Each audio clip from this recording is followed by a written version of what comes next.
Welcome to In the Den, where people come first and everyone gets home safe. This podcast is built for the men and women who keep America moving, the drivers, safety leaders, mechanics, dispatchers, and all the families behind the wheel of this industry. Here in the Den, we talk about the real issues in trucking: safety, leadership, compliance, and the culture that makes sure every driver goes home the same way that they left. Because trucks move freight, but in reality, people move the industry. I'm John Stanley, And I'm Jesse Staley. and today we're kicking off our very first episode. So we're so grateful that you're here with us. We've got a lot to cover. We've been wanting to do this for a long time, and we have a lot on our mind. Today we're going to cover fraud in the industry, safety culture, lessons from a major lawsuit, DQ file compliance. Each episode we're going to share a story of our experiences, and then we're really excited about launching a new initiative to provide recognition to drivers in the industry. And so we'll talk about that as well. Driver of the month. Driver of the month. Yeah. I think there's an opportunity for us to add some additional support and recognition for the heroes of the highway. So, so let's get into it. I think first topic on my mind is this fraud that we're seeing all across the industry with these crazy emails that are coming out, scaring people into hiring them to update their MCS 150, but they're posing as the DOT. Have you seen this in your customers? Yeah, actually. So this is something that's been, happening for years, right? As long as I've been in this industry, you get an email from, and I won't name names or companies, but you get an email and they do a great job making you believe that they're official, right? From the government, right? So that's not anything new. What's more new about it is how they're going about it. Now they're, and I don't know all the technical terms for the different kinds of phishing scams, but they're essentially mimicking the email that does come from the FMCSA.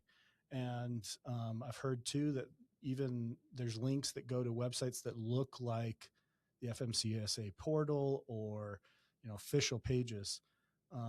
And unfortunately, people start going through the motions, and then all of a sudden credit cards are being asked for, credit card numbers and other important billing information. And then all of a sudden you find out you're a victim of fraud. Yeah. Yeah.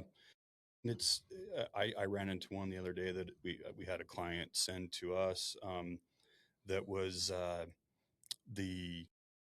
it was asking him to update his fuel card and his fuel purchases with the FMCSA, and the site looked exactly like the FMCSA. And I was like, it fooled me at first too, because it looked so alike. And then I had to stop and remind myself, look at the domain, look at the email that sent it to you. If it does not come from a .dot.gov email, it's not official business of the FMCSA. Yeah. And we can't preach that enough. And there's so many people falling trap because these emails say you're out of compliance, and a lot of these customers aren't, or these companies aren't, or individuals. But these owner operators and the smaller people who don't have somebody managing that for them full time freak out, and all of a sudden now they're dumping their credit card information in, and next thing you know, they dump $350 to update their MCS 150 when you can do that for free on the DOT portal, and it's a 4-minute process. I know early on when we started this business 5 years ago, we had a customer who paid $2,000 to have that done, and literally it's such a simple process to update your MCS 150. But yeah, I think that's what you said earlier. If it's the email doesn't say .gov at the end, then it's not legitimate. And I get an email from a client probably once a week or a phone call, and they'll say, "Hey, I just sent you something. Is this legit?" And it's always like scare tactics. Your DOT number is expired, or you're not in compliance. File now. Yeah. So there's always this kind of like fear element. I just think what's interesting or scary, I guess, is now they're mimicking and really getting better at looking more official. And it can be like, it's not like this is what, companies, if you're a trucking company, you're not in the portal every day, because we're involved with our clients. We're looking at that stuff all the time. We're very familiar with it. So it seems so obvious to us that it's fraudulent, but they're trying to make money and get freight out and moving across the country. They're not logging into Safer all the time. Yeah. So I guess the message for all you guys out there listening to this or watching this is, if it looks like a stranger, it's probably a stranger. Don't mess with it. And if you have any concerns or questions, if this is legitimate, feel free to submit a question to us on our website. We'd love to talk to you about it and stop you from making that mistake. Some of the key takeaways that I have for this and some tips to combat the fraud is that dot.gov email. If it's not from that, it's not from the FMCSA. If it doesn't come from your highway patrol email as well, here in Colorado, it would be I believe it's csp.gov, right? Yeah, it always ends in a .gov. There's always a gov at the end of it, and that's legitimate. Nobody else can get a government website but government entities. The second thing that's a red flag and a warning sign is if you have to pay the FMCSA outside of your UCR registration, it's not legitimate. FMCSA doesn't collect fees to update your MCS 150. They don't collect fees to update your information on your DOT portal. So if you're not physically logging into the DOT portal, which that website is portal.fmcsa.dot.gov, and if it doesn't require you to sign in to login.gov, it's not legitimate, not right? Legit. Login.gov. And I'm glad that the government's going that way for like just about everything. I mean, I had to check some Social Security stuff the other day and log in with login.gov. So I appreciate that they're making that kind of one sign in. It makes it easier to tell when something's official. Yeah. Yeah. Don't fall trap to this. Save yourself some money.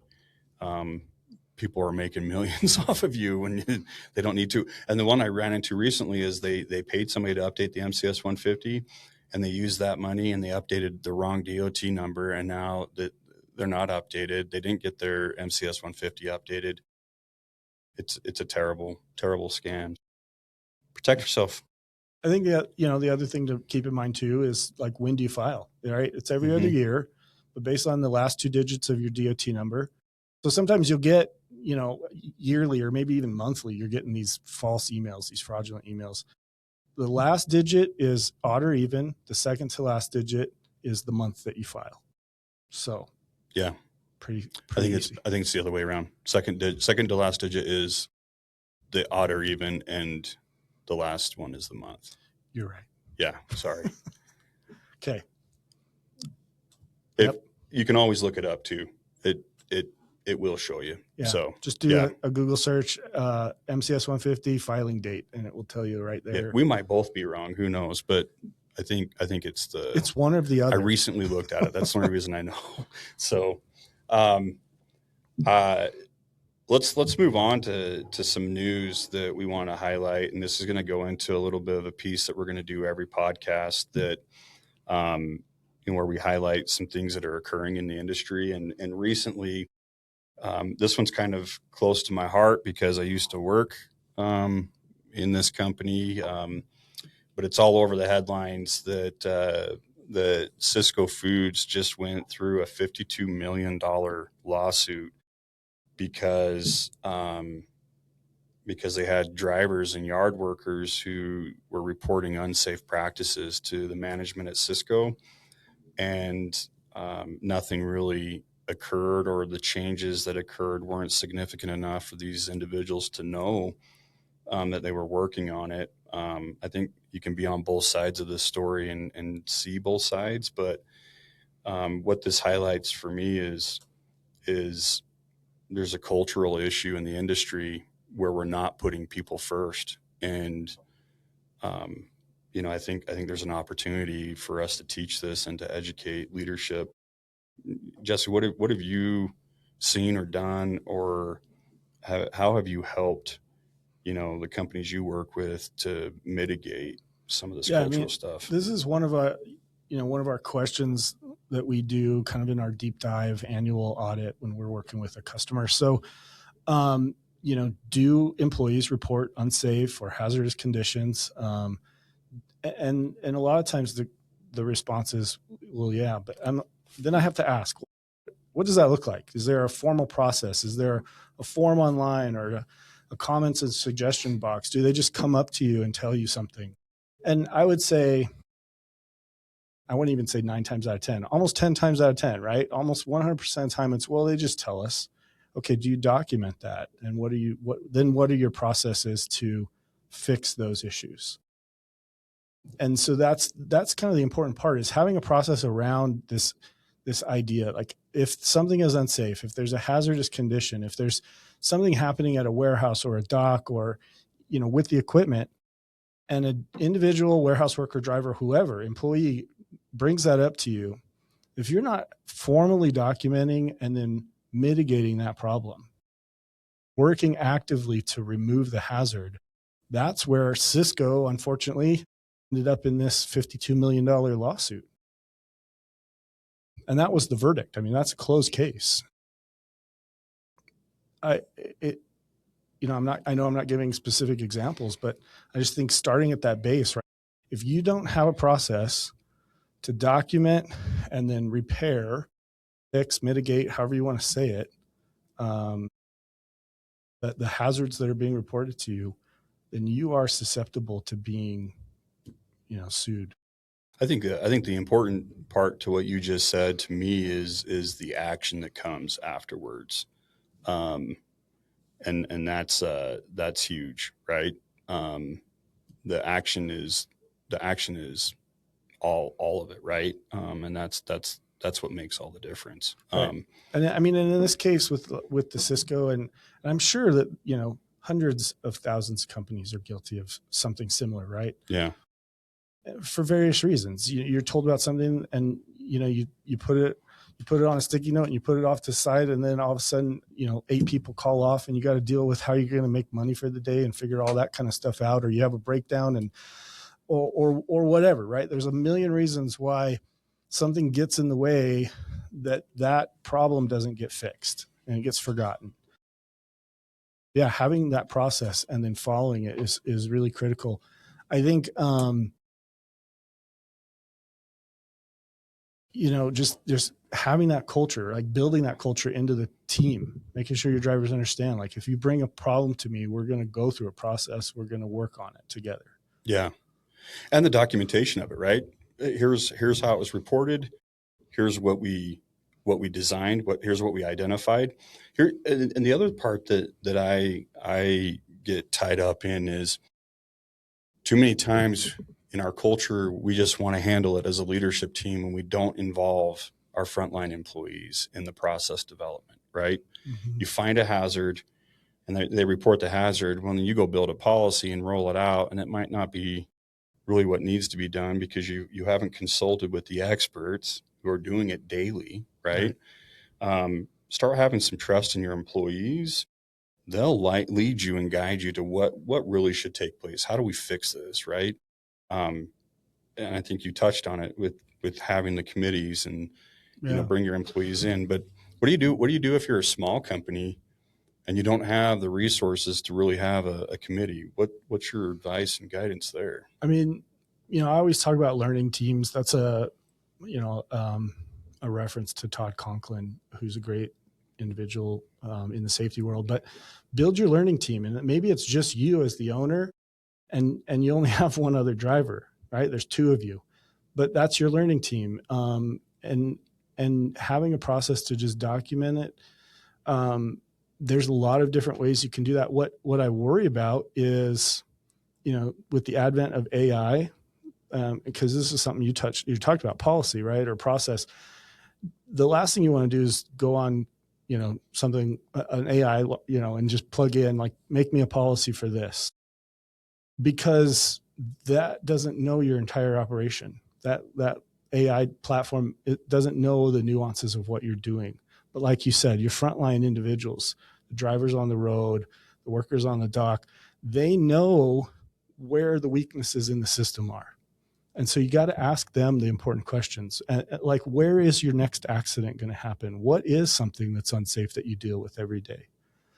When you ask those questions and they know and feel they'll be heard, not reprimanded, that's when you'll start to hear, well, we'd like you to put salt out in the yard. It gets slippery, like our driveway faces north, so it never gets sun. And when it snows, it's icy out there. Or, it might be something simple like just the cab needing to be cleaned out. Maybe you have 6 individuals and you slip seat and somebody's not cleaning out some of the trash. This sounds trivial, but that could be a tripping hazard, right? Yeah. So it's those little things and taking every suggestion with importance, like valuing what they say instead of writing it off. And then asking them the question too, how would you like to see this solved? Yeah. What's your solution? And then if that's a great solution, you implement it. Now they feel really involved and part of the program and valued. They feel heard. Now it's their safety program, not you dictating to them. Yeah. Some rule from ChatGPT. Yeah. I love that, man.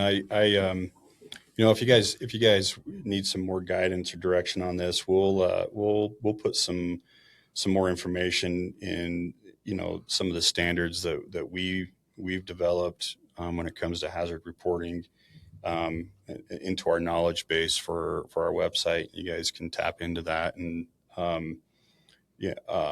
we'll provide more details in the show notes for this episode. But I think the takeaway is let's build a program that cares about the people first, and don't ignore these complaints. Doesn't mean you have to address every complaint, but you need to hear them, right? You need to address them. If somebody's bringing it up, and in this case, 4 people brought up the same thing over and over and over, and it was ignored, right? So, and you know who your complainers are. Everybody has them. 20% of our not everybody's going to be happy 100% of the time, but yeah, I think that question, where, as a worker, where do you feel like the next accident could happen, or injury, or something that could be catastrophic or damaging, and then listening to the response. I think that's super important. Yeah. Well, let's kind of pivot to a little bit of education from a compliance standpoint. Each episode we do, we want to give tips and tricks, and just highlight the areas that we see common issues. And today we want to focus in on driver qualification files and what needs to be in the qualification file. And I'd like to put a few conspiracy theories to bed and get some good information out there about who has to have a driver qualification file and who doesn't. So maybe Jesse, lead us into what is the driver qualification file, what's the purpose from your perception, and maybe take it from there. Yeah. So driver qualification file, otherwise known as the DQ file, it's a government regulation. It's required for every driver that drives a commercial motor vehicle. And so not having one, you are in violation of the law. So this is something that the DQ file starts before you ever even hire somebody. It's the MVR, and we can talk about the details of all that stuff that's in it, but it really starts at the interview process, that application, and then going through, and it doesn't end there. It's every year you have things you have to update and keep in there. I've been through several DOT, FMCSA audits all across the country over the last 5 years. I've lost count how many, but it's like, I feel like one a month. Yeah. And always, every time, without fail, they're going to look at DQ files. And if you don't have that stuff done at the beginning, before you ever put a driver on the road, some of that information can't be added later. Yeah. Pre-employment drug tests, right? Like that's the number one cause for conditional rating right now, is not being in a drug testing program when you should be. And the pre-employment clearinghouse query and the MVR, those things need to be done at the beginning. You can't pull an MVR 3 years later, throw it in the file and say, oh yeah, I did this when this guy was hired. And the officers, the investigators that are performing those audits, they know exactly what they're looking for. They know how to detect when stuff wasn't done at the beginning. Yeah. I mean, it's usually pretty obvious, but yeah, I mean, again, it's a regulated requirement for anybody who drives a commercial motor vehicle, not just CDL holders. Yeah. So commercial motor vehicle, if you're in interstate commerce, meaning if you're crossing state lines and you're involved in commerce, you are a commercial motor vehicle when you're 10,001 pounds or heavier in your gross vehicle weight rating. And I also want to add, you might be in a vehicle that says your gross vehicle weight rating is 8,500, but you decide to load it to 10,500. You just now made yourself a commercial motor vehicle if they ever weigh you, right? Yeah, we actually got word, it was around probably this time last year, that this was a focus of the FMCSA across the country to start inspecting, the pickup trucks, the 2,500s or 250s, the 3,500s, those kind of class of vehicles, because of exactly what you just described, where the vehicle the weight rating may be lower than what's considered commercial motor vehicle, but they'll pull you onto a scale. And if you're over, and now you're a commercial motor vehicle. Yeah. Pickup trucks hauling trailers, your pickup truck alone is not a commercial motor vehicle, but as soon as you add a trailer to it that takes you over that 10,001 pounds, you've just now become a commercial motor vehicle in that combined weight. And then once you hit 26,001 pounds or heavier, that's a CDL. But every commercial motor vehicle driver has to have a driver qualification file. It's not based off the CDL. In fact, non-CDL drivers have a more stringent process in their DQ file because you can't use a CDL in lieu of road test. You absolutely have to road test your driver because they don't have a CDL. Yeah, I think that's something we see missing a lot with construction companies, concrete, asphalt, landscaping companies. We see that a lot where they may have a basic DQ file. A lot of times, I'll be honest, they don't. No, yeah. But even if they have a basic one, almost always that road test is missing. Yeah, yeah. That is required. Yeah. So here are the items that have to be in the DQ file. Driver employment application. So that application has to have work history. We like to see 10 years no matter what. The regulation states that they have to provide the previous 3 years of employment, and then anybody prior to that was FMCSA regulated up to 10 years.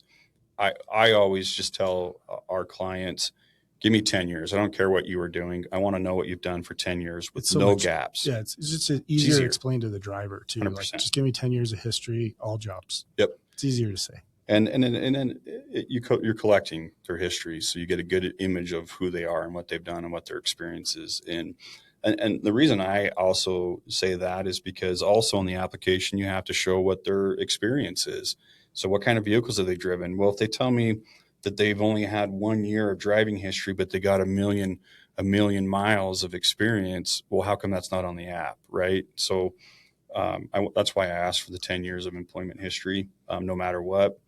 They also have to provide 3 years of address history with if they have any other addresses that they lived at inside that 3 years, you have to label all of them on the application. And the reason for that, so I just want to explain that, is because, let's say that they just moved to your state, whether you're in Missouri, Colorado, Texas, whatever.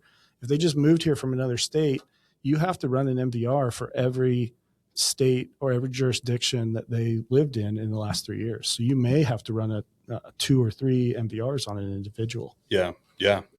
Good point. And then the road test, road test. You can use the copy of the CDL in lieu of road test. Best practice is that you road test everybody regardless. Insurance wants to see this. The idea behind it and the regulation is that they already passed the CDL tests. Well, they're qualified, right? They've got all the skills. I've seen a lot of CDL drivers that don't know how to drive. Yeah. So road testing is a great way to weed out your problems in the future. Yeah, in my experience, exactly that.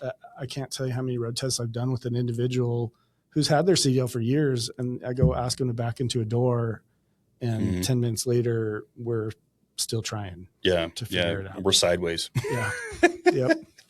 Yeah. So I had one individual. He just eventually just threw it in the park and got out and went home. It was a mid-interview. He just parked it because he couldn't get it right.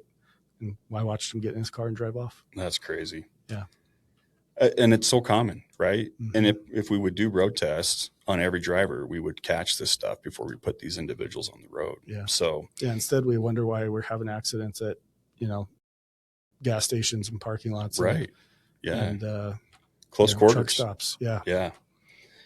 And you gotta make sure you collect the medical examiner certificate. And along with that medical examiner certificate, you're verifying that the medical provider is on the national registry. And this is another one that's commonly missed. You simply go to the medical provider examiner's website, registry website, and do a lookup based off the registry number. And I like to just print that out or save it to a PDF, and that's what gets added to the file. The other thing that I encourage is we don't just search the name and then do the name. You actually open up the name so you can see the credentials and how long they've been on the registry.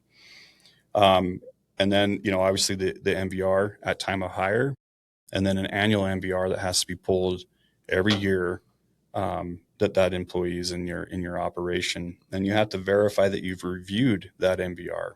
And so you can do that through a form. I like to just sign the MVR and put the date that it was reviewed. Yeah, my advice usually is to have a highlighter and a pen, and you highlight if the CDL is valid, you go to the medical and highlight the dates of expiration and date issued. And if there's any violations or something that are within the last year that you didn't know about, which you should, but if you didn't, you want to highlight those, and then I sign it, just say reviewed. I write my name and the date. Yeah. I've got clients that they've built a stamp where they stamp it and they put their name in and sign it, and it's got a date that they write in. And I'll so say it's this, uniform. I'll say this too about the, on the FMCSA website, there's a lot of forms and information. There is an official form that they provide for reviewing, and you're welcome to use that. In my experience, just from empirical data, right? Just doing multiple DOT audits over the years, that form is never asked for. They just want to see that you actually are looking at it and paying attention to what's going on that MVR, not just printing it off and throwing it in the file. Yeah. Yeah. And then the previous employer safety history checks. This is a huge one that I think often gets missed. And I think it's because when the Clearinghouse came in, everybody thought, oh, well, the Clearinghouse replaced this. Well, it didn't. Can you explain your process with that, Jesse, and what's getting overlooked? Yeah. So the hard part about this is there was kind of a change when the Clearinghouse came out. The Clearinghouse replaced the need to ask all of the drug test questions. I mean, I know that's an oversimplified way of explaining it, but that's kind of how it effectively works. Before, the previous employment safety history check form was questions about driving safety and accidents. Were they dismissed, and was it safety related? They want to know that kind of stuff. But then they would also ask questions about drug tests. Were they in a random pool? Did they ever have a failed or a positive test? Those kinds of things. The DOT implemented that Clearinghouse, and so you're not required to ask those questions about the drug test stuff, because that's what the Clearinghouse is for. It's a history of failed drug tests. You don't have to stop asking those questions. You certainly still can. And in most cases, we recommend that you do. But I think that created some of that confusion. The other part of it, I think, that's confusing is that in an audit, they'll ask you They want to see where you sent out these requests to previous employers. But they never ask for your responses to any that you've received. Mm-hmm. And so it gives this idea, this impression that,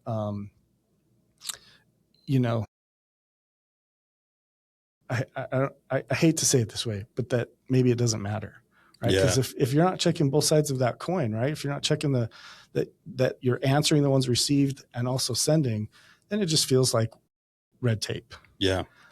And I don't like that. And so what do? We have a form that we recommend. And on that form is at the bottom, 3 different attempts. You have a date that you'll put and how you made that attempt, whether it was a voice call, an email, fax, if anybody uses fax machines anymore. And so you're going to mark that and attempt 3 times. My recommendation is, every 4 or 5 days, you send that out. And show that you're making the valid attempt. You're trying and you're making a good faith effort to get that information. And sometimes it does, require a little bit of sleuthing, going on the internet and finding a current contact or an email. Because a lot of times an applicant will only give you very little information. It'll be, I worked at ABC company and John was my supervisor. Well, maybe John quit 3 years ago. Or 2.5 years ago, and you don't know who to call, and that's the only phone number he had. So there is some effort that needs to be put into there, and making that valid attempt. It's a requirement. If you don't do this, in an audit, obviously the DOT can flag that, and if you're not doing it at all, can quickly turn into like a conditional rating, possibly even unsatisfactory, depending on other stuff. But I think more importantly is, your threat of lawsuits. Yeah. Because if you haven't proven that you've validated or attempted or made your best effort to validate, verify, vet this driver, and you're not going through the requirements to do that, what does that look like on a stand? If you're having to try to defend yourself that you didn't do it, the simple question would be, can a driver be on the road if their DQ file is not complete? The answer is no. Yeah. And if you haven't done that, they should never even been on the road to cause the accident that they were involved in. Yeah. This is the first thing that plaintiff attorneys request, right? We're getting involved in an accident. They want to see how you qualify that driver to be on the roadway. And their job is to prove that you didn't, right? And so they've become experts in this regulation to use against us. And we're seeing this time and time again in the industry where we didn't have components, the major components of a qualification file, and all of a sudden now we're sitting at a $30 million verdict, right? Mm-hmm. It's such a overlooked component, especially for these smaller guys out there, the guys who are starting off.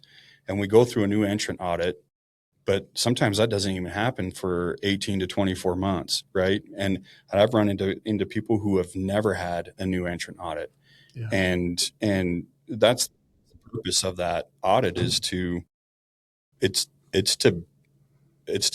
teach you and educate you on this, right? Make sure you have all this stuff and you're doing it. We'll put a DQ file checklist in our show notes here that you guys can download, that we use to help kind of guide you and direct you on what you should be doing or what should be in your qualification files. Jesse cited this website through DOT that you can go to. Just Google FMCSA Safety Planner, mm-hmm. and that will take you to everything from a compliance standpoint that you need to have. It's a free website through FMCSA that very rarely people use. It's got a library full of items that you can check out. So I believe when you go on there, you can hit browse and it will take you to all the regulations. And when you open up those individual regulations on the right-hand side, it has all the forms that are associated with that. They even give you an internal audit checklist you can run through that says, are you compliant and not, right? If you feel like you need deeper help, then seek help. Don't fight through this stuff on your own. That's where we're going wrong in the industry, thinking we know everything, and then you don't. And you find out the hard way, either through a conditional rating or through a plaintiff attorney attack. So, yeah. So real quick, let's summarize what's in the DQ file. We talked about driver app with 10 years of history, the address with 3 years of work of address history as well. In that application, there's some other questions. Actually, we could probably spend a whole podcast just talking about the application, but you got to have stuff in there about their, history behind the wheel, what kind of equipment they've driven and how many miles, that kind of stuff as well. When you ask questions about individual employers, there needs to be questions about FMCSRs, the regulation, were they subject to that? Were they in a random drug and alcohol pool? Those kinds of things as well. So the application, we talked about the MVR at time of hire, annual MVRs. We talked about road test. We talked about the med card, medical certificate, the national registry, just verifying that medical examiner's registered. The previous employer safety history checks. What else? The clearinghouse pool for any CDL driver. You need to do a pre-employment query and then put them in the annual query pool only for CDL drivers. And then there's some additional things you can do that aren't regulation that we encourage. We highly, highly encourage you run a PSP report on all your drivers to see their history of roadside violations and inspections that they've had and any DOT reportable accidents. Why don't you explain the difference between a PSP and an MVR? Yeah, so right now as a driver in the industry, if I get pulled over for speeding in a commercial motor vehicle, very rarely am I going to get written a ticket for speeding like a traditional ticket. It's going to go onto an inspection report that then will show up on that PSP. It'll never show up on my MVR. I'm not going to get a citation. We're just going to issue a CSA violation, and that CSA violation goes against the company and it goes against the driver. And so right now, everybody knows about the CSA scores for the company. You can see that on the SMS portal through the DOT portal, but drivers also have a CSA score, and that's where the PSP comes into play. It shows all the violations that they've received that don't show up on your MVR. So if this driver you're hiring has a bad habit of speeding in a commercial motor vehicle, you'll never know about it unless you pull a PSP.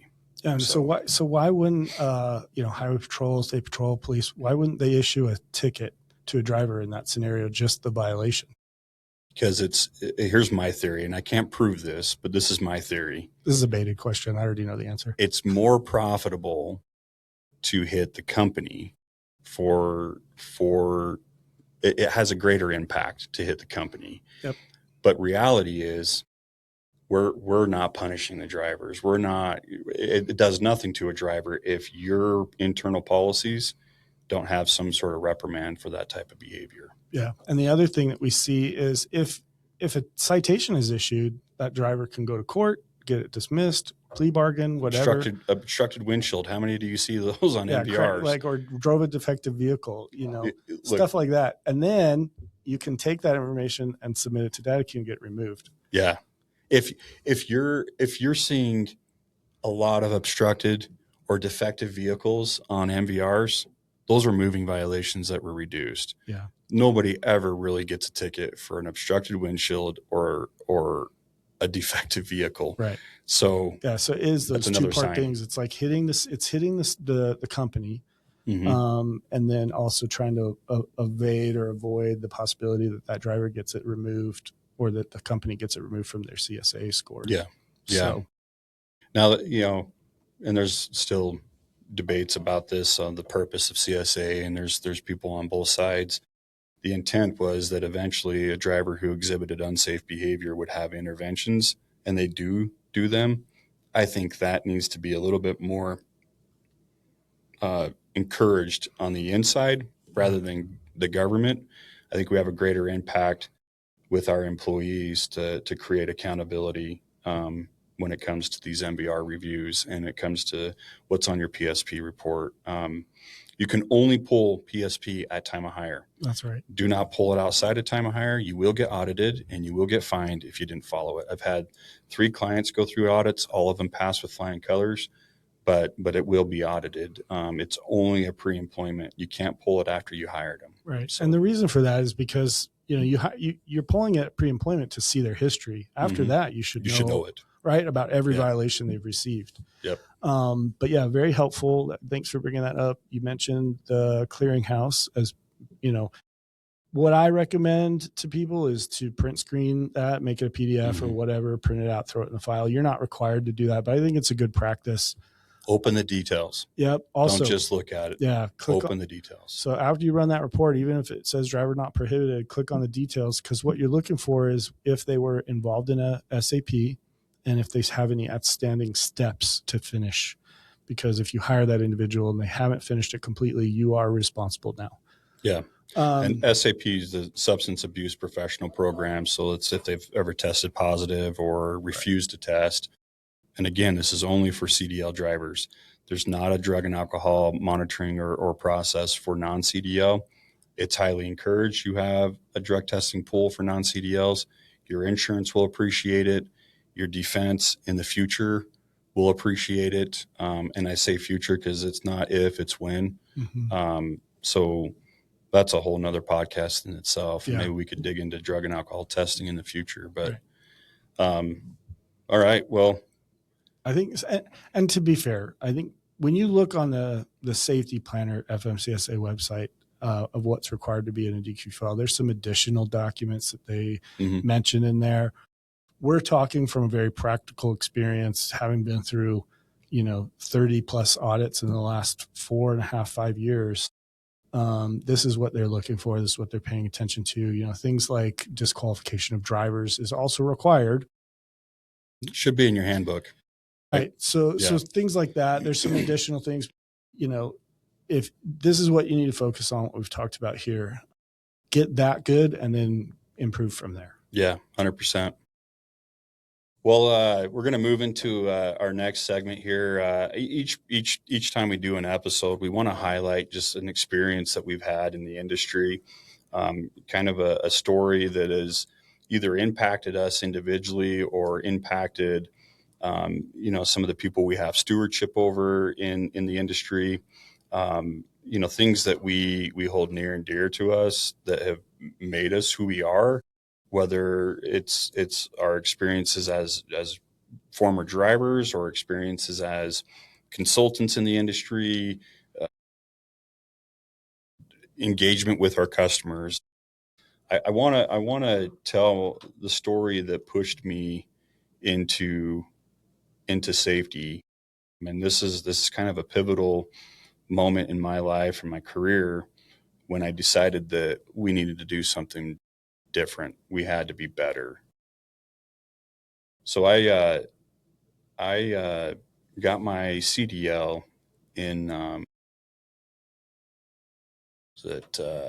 2007. It's almost 19 years. 2007, I became a driver for Cisco Foods. They hired me right out of school. What I will say about my experience at Cisco was the training was phenomenal. They took a lot of time building me into who I needed to be. Really early in, I slipped on a greasy floor and ended up snapping my wrist in half. And 6 months in, well, not even 6 months, 3 months in, and rather than making me sit at home, they said, "Hey, we're going to make you a shuttle driver." And I was like, "Cool, I'm going to start hauling doubles." Super trucker, right? 3 months in, they gave me some good training to haul the doubles, and I spent 2 weeks solid behind the wheel until I could proficiently pass the test. And my first night on my own, I remember, and I'll remember this night till the day that I die. I'm pushing a foot of snow on the highway, like it was snowing so bad, and I was coming out of Spanish Fork, Utah, right into the canyon, and I'm like, man, I need to pull over and I need to chain up. And I mean, at this point, I'm still green, right? I have very little experience. I was able to pass, at least the test to haul doubles. I was certified to haul the doubles. Everything was legit, and I felt like they set me up for success. And I knew I needed to chain up, so I pull over, I start chaining up, and I'm putting a lot of chains on this truck, man. I had every drive chained up, every wheel. I had a steer chain on. I had a drag chain on my rear trailer. I looked green, right? But I remember just feeling this lack of confidence because I watched all these trucks just blow my doors off, and they're just flying by, and nobody was stopping to chain up but me. And I remember my trainer telling me to follow my gut. Always follow your gut. Your gut will never lead you astray. And my gut was telling me to chain up, so I did. I start climbing the mountain, and I get to midway up, and some of the first, second, third, and fourth trucks that blew my doors off had already gone off the road, and they were mangled up and twisted up, not in a fashion that I was worried about their welfare or safety, but they were off the road. And I knew if I stopped, and I wanted to stop, I felt like these people needed me, and that's just who I am. I'm very empathetic and a compassionate person. I wanted to help, but I knew if I did, I'd put somebody else in danger by being in the middle of the roadway. And so I didn't. I kept going. I got to the top of that pass, and I think they call it Billy's. They're coming out of Spanish Fork, and I came around the corner, and the first truck that blew my doors off went head on through a motorhome, and scattered the family. And wow. And I had to dodge bodies, and to this day I get emotional thinking about that, because all it would have taken is for him to stop and put some chains on, and maybe that family wouldn't have perished, and maybe not, right? Who knows? But I have that image ingrained and burned into my brain so deep that somebody didn't care about that driver to teach him this is the expectations, and in return, that message also sent to the public, I don't care about you either. And I set out in my career to make sure that everything we do, or everything that I did, was with the intent to build a safer industry. And so I set out and went into management, and I went into safety, and I went into, director of transportation, and went into the insurance side of stuff, and now doing what we're doing now in our operations. This is why I do what I do, is because people come first. Yeah. I mean, so many people, unfortunately, it's profit before people. And I don't think, anybody is intentionally making that decision, but it happens. Yeah. And the result is, an experience like what you had years ago. And obviously how much that's affected you and stuck with you over the years. It pushed me to be on every safety council I could be on at Cisco. I pushed myself to become more and be better and do better. And that wasn't the only thing that influenced me to be where I'm at today, but that definitely triggered it and started it. And that was your origin story. That's my origin story. Yeah. I didn't tell my wife about that for many years. Something I held on to, and the image of I can't even paint the picture of how horrific it was.